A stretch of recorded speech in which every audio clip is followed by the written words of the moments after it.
শুধু অভিনেতার বলবো না তো না, মানে ওনার অনেকগুলো আলাদা আলাদা গুণ ছিল। মানে একজন টোটাল কী বলবো, একজন সৃষ্টি করতেন তিনি।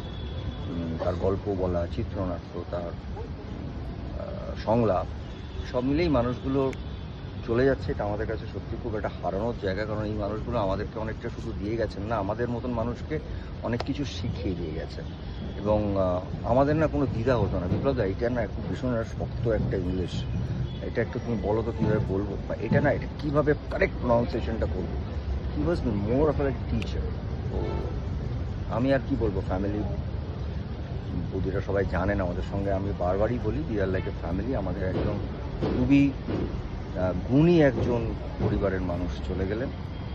ওনার আত্মার কামনা করি, ওনাকে মনে করি আমরা, তার কাজ মনে করি। কারণ এটা ঠিক যে আজকে নিউজ রিডার্স যারাই হয়েছেন, প্রচুর আমরা নিউজ দেখি, তাদের সৃষ্টিকর্তা কিন্তু এই মানুষগুলো। মানে এই মানুষগুলোকে দেখার জন্য মিউজিকটা যখন দূরদর্শনের বাজতো, এই মানুষগুলো লক্ষ লক্ষ হাজার হাজার মানুষের কাছে তাদের ওই এটার আলাদা গুণ, সেইটা করতেন তারা।